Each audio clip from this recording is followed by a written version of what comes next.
Le he titulado a este mensaje ¿Cómo no arruinar su vida y la de otros? ¿Cómo no arruinar su vida y la de otros? Para este mensaje quiero usar una historia que recientemente leí en las Escrituras, y cada vez que paso por esta historia, la verdad es que siempre me impacta, siempre saco montones de lecciones espirituales. Y si usted quiere ir después de que escucha este mensaje a leer la historia por sí mismo, estoy seguro que usted va a poder sacar no solamente las 3 lecciones espirituales de las que hoy les voy a hablar, usted puede sacar infinidades de lecciones espirituales de esta historia. Las historias se encuentran en el libro de Jueces, capítulo 19, y también en Jueces, capítulo 20. Son 2 capítulos de la Biblia, pero muy profundos y aleccionadores. Muy bien, la historia empieza con una historia de amor, con una historia de una pareja. Como empieza cada historia humana, con el amor, ¿no? Una historia de un hombre que se enamoró de una mujer. Una historia de una muchacha que aceptó ese cortejo y tomaron la decisión de vivir juntos. No era un matrimonio. La Biblia dice de que ellos estaban bajo un estado civil que no era el matrimonio, se le llamaba el concubinato. El concubinato, cada vez que usted vea en las Escrituras la palabra concubina, usted lo que ve ahí es una unión de hechos, pero sin la interposición del matrimonio, ¿no? Era interesante porque aunque eran reconocidos socialmente este tipo de relaciones, la verdad es que no tenían mucha ventaja, no tenían ninguna ventaja en cuanto a la comparación de las ventajas que sí daba el matrimonio. Solamente por darle un ejemplo, una concubina tenía la capacidad, ¿no?, de ser una mujer bajo un techo. El hombre le proveía sus necesidades, ¿verdad? Tenía toda, digamos, por así decir, lo que es las necesidades cubiertas por parte de su marido, así se le llamaba. Pero a la hora que ella tenía hijos, por ejemplo, los hijos de las concubinas apenas heredaban la 6ª parte de la herencia de los hombres, la 6ª parte. Eso prueba de que en todas las historias, en todos los tiempos, el matrimonio siempre ha dado una mayor protección a la vida de una mujer, a la vida de los hijos de una pareja. El matrimonio, por eso es de que nosotros tenemos que siempre, cada vez que pensemos en los jóvenes que están aquí, cada vez que piensen en su vida romántica del futuro, siempre interpongan de por medio el matrimonio. No se conformen solamente con decir, es que vivimos juntos. Usted va a ser más protegida, no solamente su corazón, sino legalmente sus hijos, bajo la cobertura del matrimonio. Entonces, bueno, siguiendo con la historia, esta gente comienza a vivir junta. Y en el Jueces 19 vamos a empezar, les voy a leer 3 versículos. Después del 3er versículo les voy a contar la historia porque no les puedo leer los 2 capítulos. Entonces, se las voy a relatar. Leamos Jueces 19, dice así. En aquellos tiempos, cuando Israel no tenía rey, hubo un levita forastero que vivía en la parte más lejana de los montes de Efraín. Este levita había tomado como concubina a una mujer de Belén de Judá, pero ella le fue infiel y se regresó a la casa de su padre en Belén de Judá, donde estuvo 4 meses. La Biblia habla de que esta historia de amor no siempre fue una historia sin contratiempos, una historia perfecta. Hubo una infidelidad en la pareja. La Biblia dice que ella le fue infiel. Los que estudian las costumbres y todo lo que conlleva esta historia en particular, han asumido o creen o añaden a la historia de que probablemente una de las razones por la que esta mujer le hubiese sido infiel a este hombre era por el carácter de él, por quizás sufrir violencia doméstica. Pero interesantemente, ella corre con relativamente compasión por parte de este hombre, y el hombre la deja irse a la casa del padre. En aquellos tiempos eso no se podía hacer. Una mujer que cometía adulterio, la ley, o hombre, cualquiera que cometiera un adulterio, podría accesar a una lapidación, a que fueran muertas por medio de pedradas, que le tiraran piedras, ¿no? Pero esta mujer consigue, después de su adulterio, regresar a la casa de su padre. Y dice la Biblia que pasaron 4 meses después de esto. Entonces, a los 4 meses, parece ser de que el esposo sintió nostalgia de ella, sintió deseo de volverla a ver. Y miren lo que pasó en el verso 3, dice así: entonces su marido fue a buscarla y le habló con mucho cariño para hacerla volver. Eso prueba de que hablar con mucho cariño siempre trae buenos resultados. Y dice: llevó consigo a uno de sus criados un par de asnos, y su mujer le pidió que entrara a la casa. Y cuando el padre de la joven lo vio, salió a recibirlo muy contento. Hasta aquí la historia va fabulosa. Una reconciliación maravillosa. El hombre perdona a su mujer, la va a buscar, ella sale contenta a recibirlo, y parece que este hombre, que gozaba de la aprobación de su suegro, también ve al suegro, el suegro lo ve y comienza allí, los siguientes versos, la historia de cómo ellos estaban celebrando que este muchacho hubiera regresado por esa muchacha. Entonces, déjenme contarles los relatos que pasaron, las cosas que pasaron después de este momento. Primeramente dice la Biblia de que al tercer día, cuando ya había pasado la bienvenida y todo, este joven, este muchacho, decide que ya es tiempo de irse. Es tiempo de irse, pero el suegro le dice: no, no se vaya, quédese a la hora de la comida y después agarra camino. Pero había una costumbre en esos tiempos de que las primeras comidas del día no eran en la mañana. La primera comida del día para esa región y esa cultura se hacían a mediodía. Ahí se empezaba a comer, a esa hora se empezaba a comer.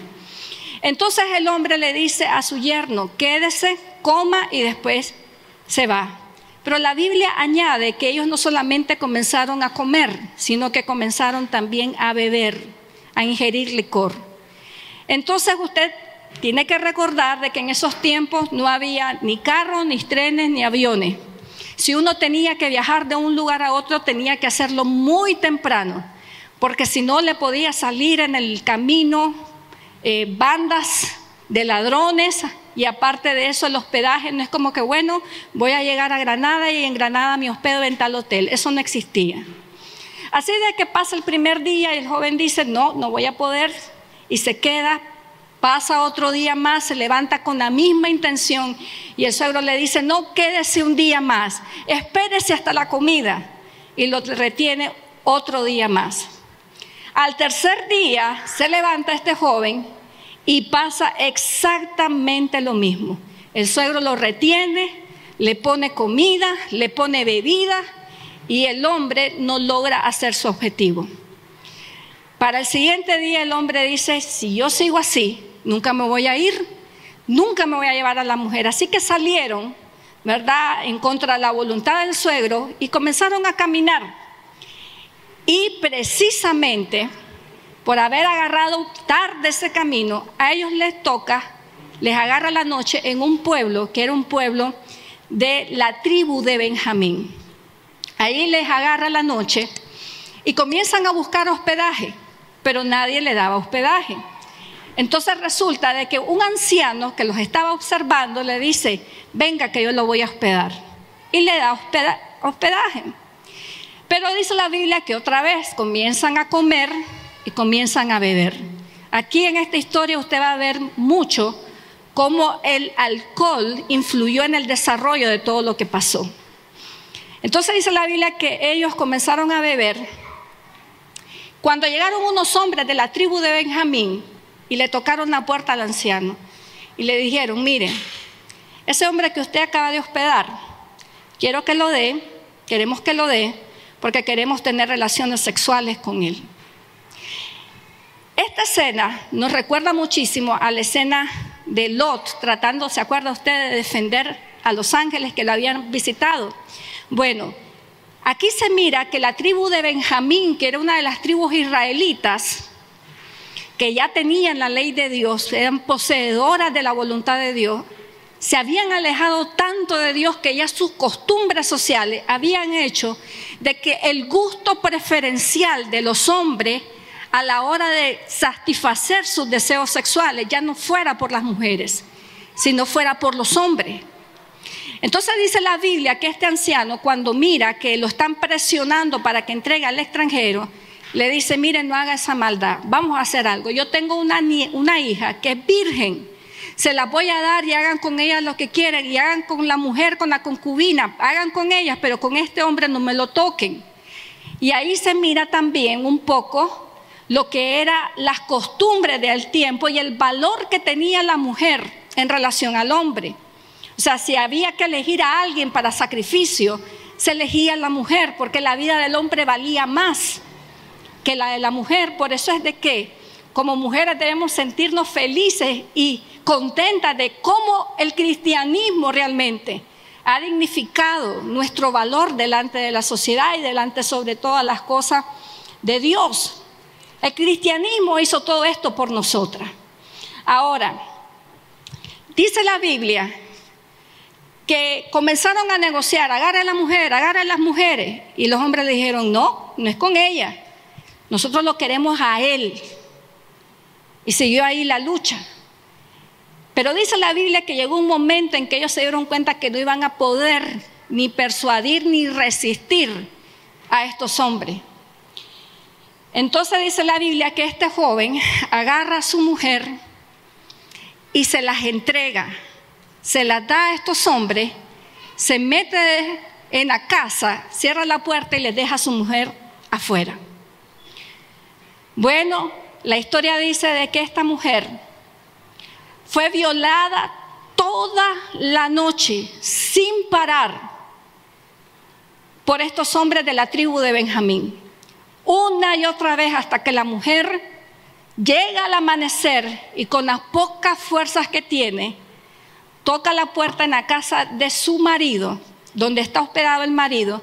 Él sale y cuando la ve, cuando la va a ver, resulta que la mujer muere y no sobrevive al ataque de estos hombres.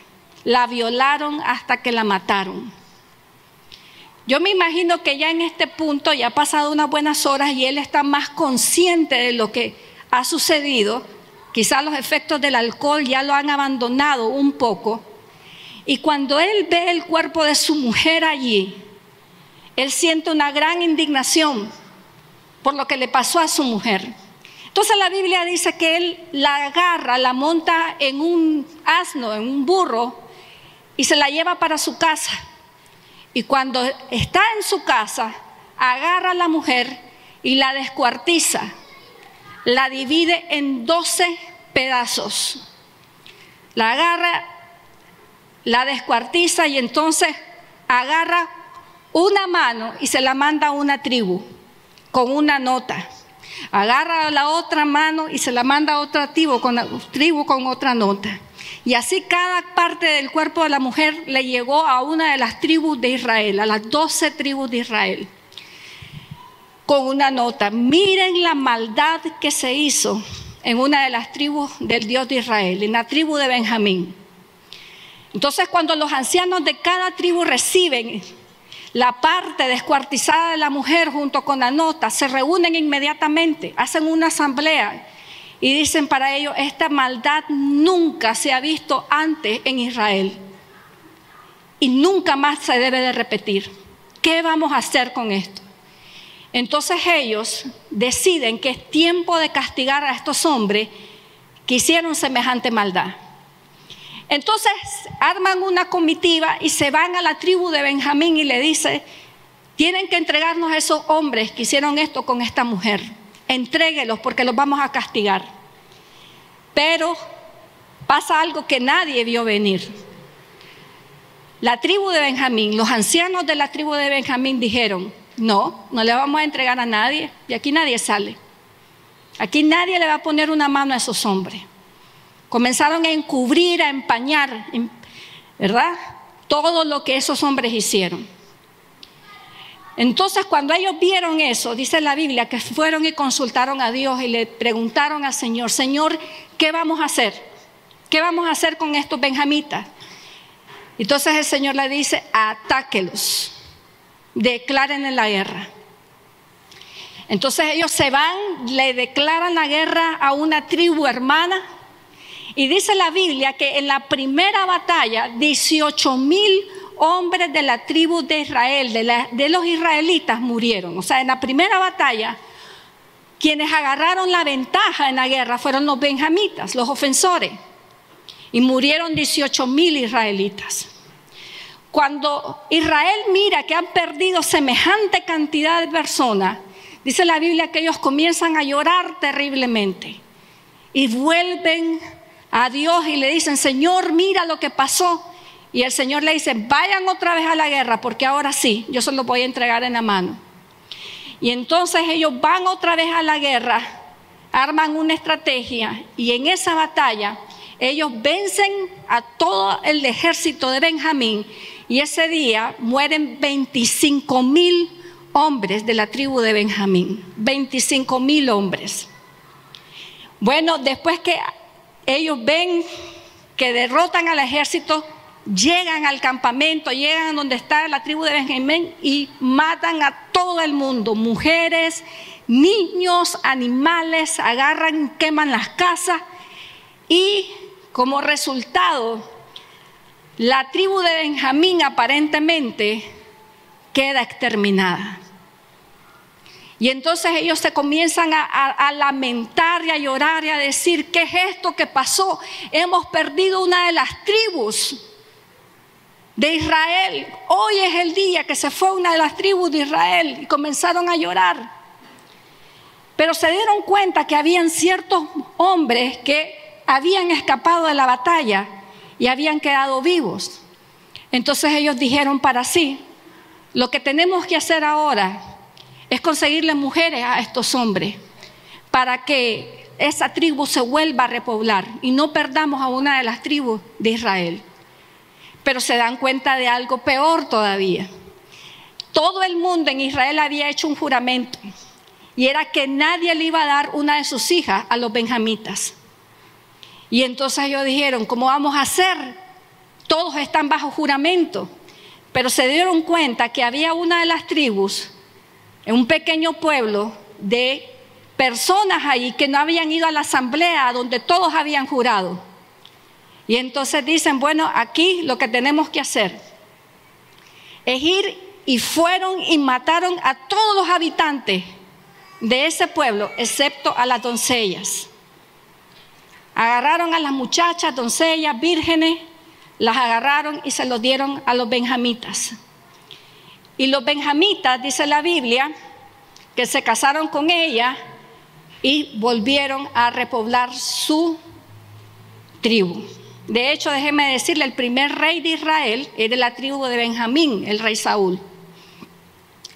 Ahora, siendo considerados moderados en esta historia, los expertos dicen de que el total de víctimas de todo lo que aconteció en Jueces capítulo 19 y Jueces capítulo 20, como mínimo, y hablando con moderación, hubieron por lo menos 100,000 personas muertas. 100,000 personas muertas en toda esta historia. Pero aquí viene lo interesante del caso. Lo interesante es cómo empezó todo. Cómo empezó toda esta historia que hizo y desembocó en la muerte de tanta cantidad de gente. Empezó con una historia de una pareja en problemas. Empezó con una historia de una infidelidad. Yo me imagino de que si a esa muchacha un día la hubieran llamado y le hubieran dicho: mira, el día en que ella se levantó para ir y ser infiel, le hubieran dicho: no lo hagas, mira lo que va a pasar. Tu esposo te va a ir a traer. Y luego de eso, te van a violar hasta que muras. Y después de eso te van a descuartizar. Y a partir de tu muerte va a haber una guerra de 100,000 personas muertas. ¿Usted cree que esa muchacha hubiera agarrado sus pies para ir a ese destino? Jamás de los jamás lo hubiera hecho. O por ejemplo, hubiera sabido ese hombre que era tan influenciado que no le podían poner de comer y de beber, el hecho de prestarse a estar todo el tiempo siendo alcoholizado por otro, al punto de que él, en un momento donde se necesitaba de su fuerza y de todas sus plenas capacidades para defender a la mujer que él amaba y no lo pudo hacer, ¿usted cree que ese hombre se hubiera levantado esa mañana para aceptar el licor que le ofrecían otras personas? Jamás hubiera hecho eso. Probablemente aún esos hombres que violaron y mataron a esa mujer jamás se hubieran imaginado tampoco de que producto de sus acciones toda su tribu iba a desaparecer. Tampoco se hubiera imaginado la gente, los habitantes de Gaba, que por haber sido indiferente a lo que estaba pasando en el país, ellos mismos iban a tener que pagar consecuencias y todas estas cosas. La verdad es de que nadie en esta historia se levantó con la intención de dañar a otro. Pero hay 3 verdades espirituales, amados hermanos, que quiero ver con ustedes, que yo saco de esta historia. Y que si nosotros verdaderamente la mantenemos presente todo el tiempo, vamos a tener una vida de bendición y no una vida donde nosotros no solamente arruinamos nuestra vida, sino arruinamos a la gente que vive alrededor de nosotros. Hay 3 principios espirituales que les quiero compartir a raíz de esta historia. El primero de ellos es el siguiente. Número 1, nadie puede elegir ni contener las consecuencias de sus actos. Muchas veces uno cree de que si hace algo, las consecuencias van a llegar hasta cierto punto.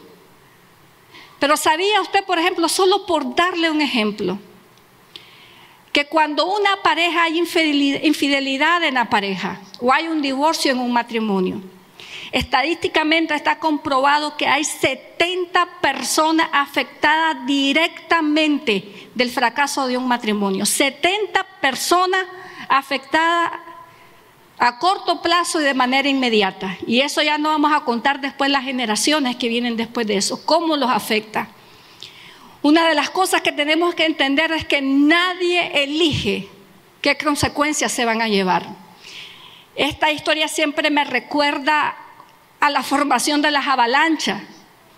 Como recientemente estuve leyendo un poco sobre esto y dicen de que generalmente las avalanchas se forman porque alguien pisó mal, por el descuido de alguien que tal vez movió un terreno que estaba destinado a desmoronarse, a hacer semejante estruendo o semejante tragedia. La verdad es que nadie sabe cuándo y cómo van a venir las consecuencias de las decisiones que tomamos. Ninguna de las personas involucradas en esta historia pudo haberse imaginado que lo que estaba haciendo le iba a afectar a tanta gente. Así como muchas veces nosotros también no nos imaginamos cómo nuestras decisiones afectan a los demás, cómo las decisiones de los padres afectan a los hijos, pero no solamente ahí, como hay hijos también que toman decisiones y afectan la historia de sus padres y afectan a la historia de su familia. Hace unos años tuve una conversación con una joven muy enamorada de un muchacho y ella me decía, él es un buen partido, él es un buen muchacho, ajá, sí. Me dice, el problema que tengo con él, dice, es que su mamá es alcohólica, es bien alcohólica y sus hermanos están bien metidos en drogas, pero él es bueno, me dice, él es bueno. Y como no voy a vivir ni con su mamá ni con sus hermanos, no importa. Entonces le digo, ¿te das cuenta de lo que estás diciendo? O sea, vos me vas a decir de que vos vas a tener a tus hijitos y un día vos vas a agarrar a tus hijos y los vas a llevar a la casa a ver a una abuela alcoholizada. Y de que tus hijos van a crecer viendo a sus tíos que son drogadictos, que trafican con droga. Esa es la familia que tú quieres que tus hijos vean. Así se le abrieron los ojos. Y me dice, no me había puesto a pensar en eso. Hay una cosa que usted y yo nunca debemos de olvidar, amados hermanos. Nosotros no estamos administrando nuestra vida solamente para nosotros. Cada decisión que nosotros tomamos tiene el potencial de afectar a mucha gente. Y este es el detalle, que uno nunca puede elegir cómo las va a afectar. Nunca puede elegir cómo va a afectar a otros. La Biblia dice en Romanos capítulo 6, verso 23, dice, porque la paga del pecado, dice, es muerte. La paga del pecado es muerte. Y no solamente estamos hablando aquí de la muerte física, hay muertes espirituales que pueden traer sobre su vida y la vida de su familia maldiciones a largo plazo. Por eso el punto número 2 también es importante. Hay una lección importante en esta historia, y es que ningún error es demasiado pequeño como para no ser evitado. Uno nunca puede decir, esto no va a pasar nada con esto. ¿A quién va a afectar? Uno no puede decir, esto no es nada, esto me doy un gusto, ya pasó. Ningún pequeño error puede dejarse así a la ligera. Todo error, todo pecado tiene el potencial de crear un desastre en la vida de uno si uno no lo atiende correctamente. En esta historia, amados hermanos, no solamente contiene delitos aberrantes como asesinato, violación, guerra. Aquí en esta historia también usted va a ver cosas que están asociadas a la imprudencia humana, a pecados que tal vez la gente comete y dice, eso no es pecado, porque muchas veces nosotros tenemos como una sola categoría para el pecado. Uno dice, yo no robo, yo no mato, yo ando bien con Dios. Pero no nos damos cuenta de que también hay otras cosas en nuestra vida que dejamos pasar porque no nos parecen pecado y sin embargo tienen el potencial de arruinar nuestra historia.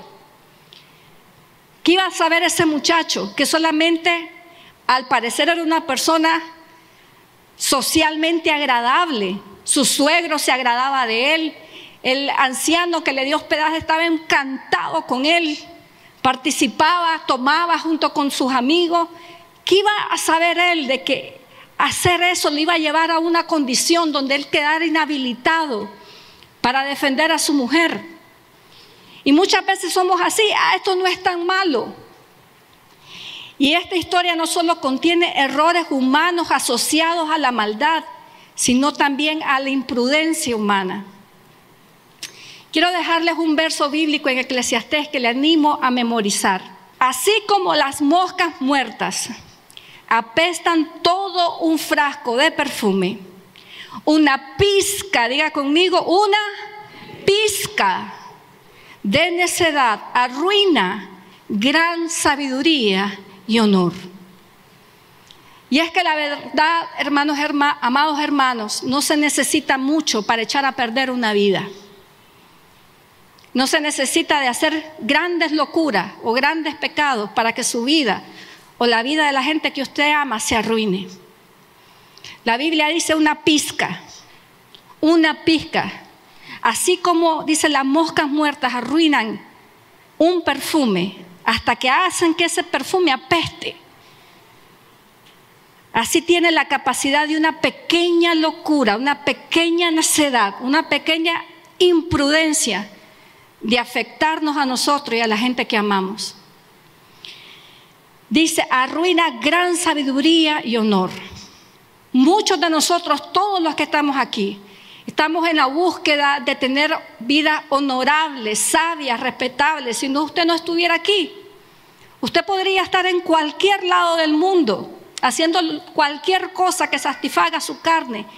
Pero usted está aquí es porque usted quiere una vida diferente. Usted quiere una vida honorable, usted quiere una vida respetable. Pues para nosotros es precisamente este pasaje. Para que nosotros tengamos la conciencia de que cualquier pequeña locura que nosotros cometamos, cualquier error que dejemos pasar, que no atendamos, tiene la capacidad de arruinar esa vida que estamos queriendo construir. Ningún error es demasiado pequeño como para no ser evitado. Uno se conoce, uno sabe las áreas de debilidad.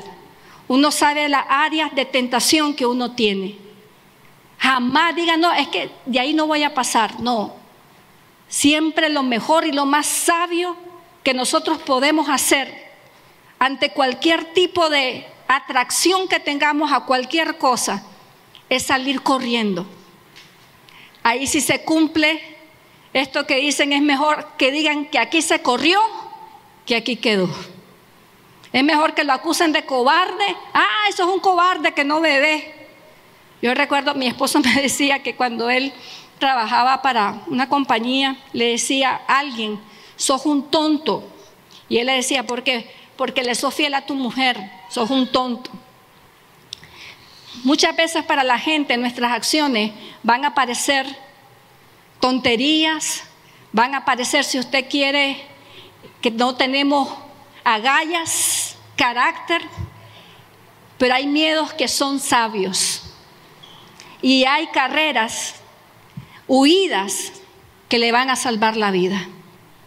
Y la tercera y última, amados hermanos, de las lecciones que podemos extraer de esta historia lamentable, aunque ya se las he dicho, quiero enfatizarlas en este punto.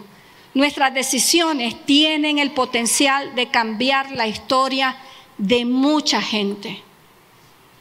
Cuando usted cae, nunca caerá solo. Cuando usted tropieza, no va a tropezar solo. Siempre va a haber quien caiga con usted. Las malas decisiones que nosotros tomemos van a afectar para mal a mucha gente, especialmente a nuestra familia. En Éxodo capítulo 20, verso 5, después que el Señor le dice al pueblo de Israel que no debe cometer idolatría, le da o les revela una verdad espiritual que se cumplía y se sigue cumpliendo en la historia de la humanidad hasta que Dios termine la última página con nosotros. Y es que todo lo que nosotros hacemos va a afectar no solamente a nosotros, sino a nuestras generaciones. Mire lo que dice en la última parte de este verso 20, de este capítulo 20. Dice, yo visito, dice, en los hijos la maldad de los padres que me aborrecen hasta la tercera y cuarta generación. ¿Sabe lo que está diciendo allí? Es que cuando Dios va a la siguiente generación a visitarla, se encuentra con que los hijos tienen los mismos pecados de sus padres. Y va a la tercera generación, ¿y qué es lo que encuentra Dios en esa tercera generación? Los mismos pecados de los abuelos. Se asoma en la cuarta generación, ¿y qué encuentra Dios allí? Que están los mismos pecados de los bisabuelos. Y así hasta la cuarta, hasta los tataranietos. Porque así como hay enfermedades que van de generación en generación, maldiciones de enfermedades que van de generación en generación, porque se repiten las costumbres alimenticias de generación en generación, así también hay maldiciones que entran en las familias, productos que alguien abrió la puerta, y eso se va a repetir de generación en generación hasta la tercera y la cuarta generación. Por eso es que nosotros tenemos que cerrar toda puerta a Satanás. y no ser tan livianos a la hora de tomar decisiones en cuanto a nuestra vida y cómo manejamos nuestra vida, las decisiones que tomamos. Ahora, para terminar con una nota positiva, así como las malas decisiones que tomamos pueden afectar a mucha gente, también cada decisión buena que usted toma, cada decisión que usted la toma basándose en la voluntad de Dios, en la palabra de Dios, tiene el potencial para bendecir a mucha gente también, especialmente a su familia.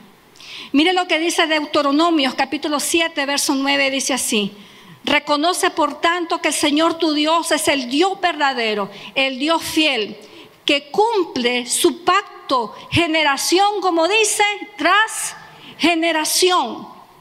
En algunos pasajes dice hasta 1000 generaciones. Y muestra, dice, su fiel amor a quienes lo aman y obedecen sus mandamientos. Ahora, cuando un hijo de Dios toma decisiones basadas en la voluntad de Dios, vive una vida que agrada a Dios, no solamente su familia va a ser bendecida producto de esas decisiones, toda la gente que vive alrededor suyo se va a beneficiar. Todos,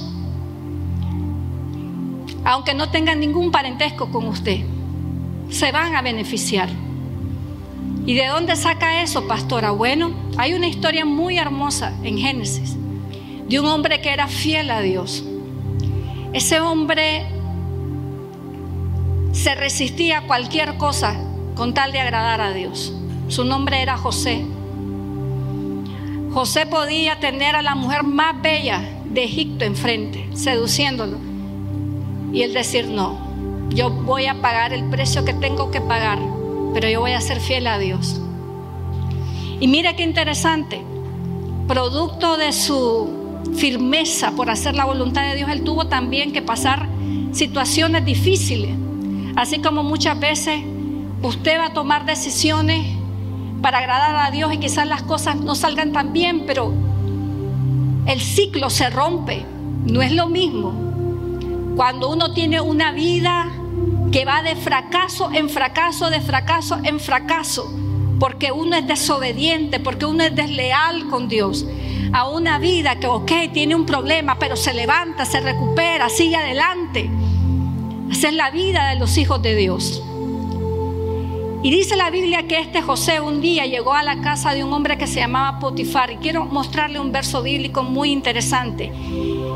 Dice de la siguiente manera, Génesis 39, 5 dice: desde el día en que Potifar dejó a José a cargo de su casa y de todo lo suyo, lea conmigo, el Señor bendijo ¿a quién? A Potifar.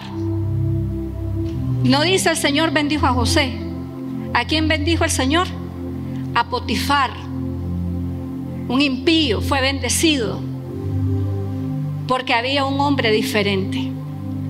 Usted puede bendecir la vida de muchas personas a su alrededor cuando usted toma decisiones de justicia y de santidad.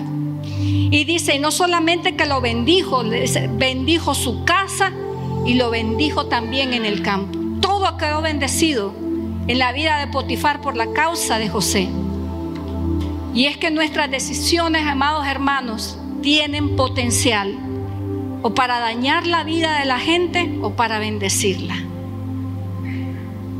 ¿Cómo vamos a hacer para no dañarnos a nosotros, ni dañar a la gente que amamos o a la gente que circula alrededor de nosotros? Nunca se olvide de la historia de esta pobre mujer que un día se levantó, tal vez solamente guiada por el deseo de ir a estar con alguien, solo tal vez para que le dijeran lo bonita que era o que la querían, para oír un discurso diferente del de su esposo. Y terminó en una historia terrible. Por lo tanto, amados hermanos, 1 Corintios capítulo 10, verso 12, déjeme dejarle con este versículo. Dice así: así pues, dice el Señor, el que cree estar firme, tenga cuidado de no caer. Este mensaje no es para los que andan mal, es para los que andan bien también. Porque uno nunca debe de manejar su vida creyendo que uno no puede dar un paso en falso y desatar tremendo desastre. Mire, yo le di mi vida a Jesucristo a los 6 años. Tengo 41 años de estar en el Evangelio. Podría decir yo de que he estado firme, que estoy firme. Humanamente podríamos decir que sí. Pero yo no manejo mi vida así. Yo no manejo mi vida creyendo que nunca me puede pasar algo. No manejo mi vida creyendo que si no me cuido, no me va a venir un desastre. Esto es algo que se cuida todos los días, en cada decisión de la vida. El que cree estar firme, mire que no caiga. ¿Cuántos reciben este mensaje? Amén. Y esta palabra en esta mañana.